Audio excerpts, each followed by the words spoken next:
नमस्कार दोस्तों, आज हम बात कर रहे हैं IRTTC Indian railway time table committee के द्वारा जो इनकी वार्षिक मीटिंग हुई थी इस वर्ष फरवरी महीने में बेंगलुरु में, उसके एक प्रपोजल के कारण अफवाहों का ऐसा दौर गर्म हो गया है कि रतलाम मंडल के रतलाम से कोटा के बीच के स्टेशन हजारों यात्री चिंतित हो गए तथा विभिन्न व्यापारिक तथा सामाजिक संगठनों ने इस प्रस्ताव का विरोध किया। जी हाँ, हम बात कर रहे हैं 19/0/19 देहरादून एक्सप्रेस के मार्ग परिवर्तन के बारे में। IRTTC के प्रस्ताव में इस ट्रेन का मार्ग परिवर्तित करके वाया रतलाम, मंदसौर, नीमच, कोटा करने का प्रस्ताव दिखाया गया है तथा यह प्रस्ताव पास हुआ है या नहीं हुआ है यह अभी पूरी तौर पर कंफर्म नहीं हुआ है। फिर भी समाचार पत्रों तथा सोशल मीडिया के माध्यम से ऐसी भ्रांति जनता के मन में बैठ गई है कि यह ट्रेन उनके स्टेशन से छीनने वाली है। इसलिए जनता के मन में काफ़ी असंतोष व्याप्त हो चुका है। इसी क्रम में विभिन्न संगठनों तथा क्षेत्रीय जनप्रतिनिधियों के द्वारा रेलवे के उच्चाधिकारियों के पास में व्यक्तिगत तौर पर आग्रह पत्र भेजे गए हैं कि इस ट्रेन का यदि मार्ग परिवर्तित किया जाने का कोई प्रस्ताव आया है तो उस पर विचार करने से पहले क्षेत्र की जनता तकलीफ़ों पर भी विचार किया जाए,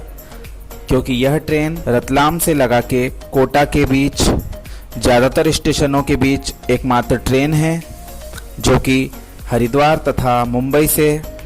सीधे तौर पर कनेक्ट थी। क्षेत्र की ग्रामीण जनता इस ट्रेन से बड़े शहरों की यात्रा कर सकती थी तथा सोशल मीडिया पर फैल रही अफवाहों से, जो कि अभी पूरी तरह से कहा नहीं जा सकता है कि इस ट्रेन का मार्ग परिवर्तित हुआ है या नहीं हुआ है, इस विषय पर रतलाम मंडल के DRM श्री विनीत गुप्ता जी के द्वारा प्रेस से बात करते हुए बताया गया था कि ऐसा कोई भी प्रस्ताव मंडल के पास नहीं पहुंचा है जिसमें कि इस ट्रेन को रतलाम से मंदसौर, नीमच, कोटा निकाला जाए। इसलिए इस पर वर्तमान में कोई भी बात कहना जल्दबाजी होगी। वैसे भी रेलवे के जानकारों का यह कहना है कि कोविड-19 के मद्देनज़र IRTTC 2020 मीटिंग में जो प्रस्ताव आए हैं वे फ़िलहाल में होल्ड पे चले गए हैं, क्योंकि अभी वर्तमान में ट्रेनें चलाना 12 अगस्त तक टल चुका है। इसलिए इन प्रस्तावों पर इम्प्लीमेंटेशन या कार्यान्वयन होना संभव नज़र नहीं आ रहा है। हालांकि क्षेत्रवासियों का विरोध देखते हुए तथा जनप्रतिनिधियों द्वारा उनके सुर में सुर मिलाने से रेलवे प्रस्ताव पर अमल करने का मन बनाता है तो उसे एक आंदोलन के लिए भी तैयार रहना होगा, क्योंकि यह एक बहुत ही महत्वपूर्ण ट्रेन है जिससे हजारों यात्री जब तक यह ट्रेन चल रही थी लॉकडाउन के पूर्व यात्रा करते थे तथा इसी ट्रेन के बारे में कुछ समय पूर्व एक लेटर और सर्कुलेट हुआ था सोशल मीडिया पर, जिसमें कि बताया गया था कि 29019 जो ट्रेन मंदसौर से मीरठ सिटी लिंक के नाम से जानी जाती है, जो कि कोटा में आकर इस ट्रेन से जुड़ती है, उस ट्रेन के डब्बे मेरठ सिटी तक इसी ट्रेन में लिंक होकर जाते थे। इसके बारे में एक जो जानकारी आई थी वह यह थी कि जो मेरठ सिटी लिंक के डब्बे कटते थे वे अब सीधे हरिद्वार तक जाएंगे, क्योंकि हरिद्वार में प्लेटफार्म की लंबाई बढ़ चुकी है तथा वहां पर अब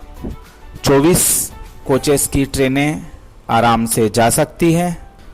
इसलिए यह बाद वाला प्रस्ताव यदि अमल में आता है तो इससे किसी को कोई नुकसान नहीं होगा, परंतु यदि जो IRTTC का प्रपोजल है उस पर अमल होता है तो ज़रूर रतलाम से नागदा, खाचरोद, महिदपुर, विक्रमगढ़, आलोट, सुवासरा, शामगढ़, गरोट सहित भवानी मंडी, झालावाड़, रामगंज मंडी आदि स्टेशनों से जुड़ने वाले लोगों का विरोध रेलवे को झेलना पड़ेगा। इस बारे में हमें जैसे ही और कोई जानकारी मिलती है हम आप तक अवश्य पहुंचाएंगे। रेलवे की ओर से आधिकारिक सूचना आने का इंतजार करें। यह छोटी सी महत्वपूर्ण जानकारी आपको कैसी लगी कृपया कमेंट करके हमें ज़रूर बताएं। चैनल को सब्सक्राइब, वीडियो को लाइक व शेयर ज़रूर करें। धन्यवाद।